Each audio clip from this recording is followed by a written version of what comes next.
క్రైస్తలో ఈరోజు దేవుని యొక్క వాగ్దానము ఉపదేశ గ్రంథము 1:15 నీవు చేసినట్లే నీకును చేయబడును. దేవుడి వాక్యం నిలిచింది గాక ఆమేన్.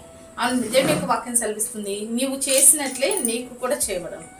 నువ్వు ఇతరులకి ఏం చేస్తావో, ఇతరుల విషయంలో ఏ నిర్ణయం తీసుకుంటావో అది మరలా నీకు చేయబడుతుందండి. ఇతరుల మేలు నువ్వు కోరుకుంటున్నావా, నీ జీవితంలో మేలు జరుగుతుంది. ఇతరుల కీడు నువ్వు కోరుకుంటున్నావా, నీ జీవితంలో ఖచ్చితంగా కీడు జరుగుతుంది. ఇతరులు బాగుపడాలి, ఇతరులు మంచిగా ఉండాలి, ఇతరులు సంతోషంగా ఉండాలి, వాళ్ళకి మేలు జరగాలని నువ్వు కోరుకొని వారికి నువ్వు మేలు చేస్తే నీ జీవితంలో కూడా మేలును, సమాధానమును, సంతోషమును నువ్వు పొందుకుంటావు. అందుకే దేవుని యొక్క వాక్యం సెలవిస్తుంది, నీవు చేసినట్లే నీకు చేయబడును అనేసి. కాబట్టి మనం మంచి పనులు చేద్దాం, ఇతరులకు మేలు చేద్దాము. ఇతరుల విషయాల్లో కావాల్సిన సహాయం మన స్థితిలో మనం కావాల్సిన సహాయం చేస్తూ మనం కూడా అనేక విషయాల్లో సహాయమును, మేలును, సంతోషం పొందుకుందాం. మనం చేసి అవే ఆశీర్వాదాలు, అయ్యే మేలు మళ్ళీ మన జీవితంలో మనం పొందుకున్నాం. రీతిగా దేవుడు నీవు చేసిన దానికి నీ తగిన ప్రతిఫలమును అనుగ్రహించుగాక ఆమేన్.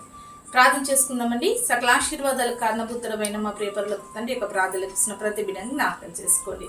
నీ బిడ్డలు మేలైనది చేయుటకు, ఉపకారములు చేయుటకు, ఇతరులు సంతోషమును కోరుకున్నటకు, తిరిగి మరలా అదే ఆశీర్వాదమును, అదే క్రియలను వారు పొందుకుంటూ సాధించు. ఇతరులకు కీడు చేసే వారికి కాక ఇతరులకు మేలు చేసే ఆశీర్వాదం ప్రతి ఒక్కరికి దయచేయమని యేసు నామములో ప్రార్థిస్తున్నాం తండ్రి ఆమేన్.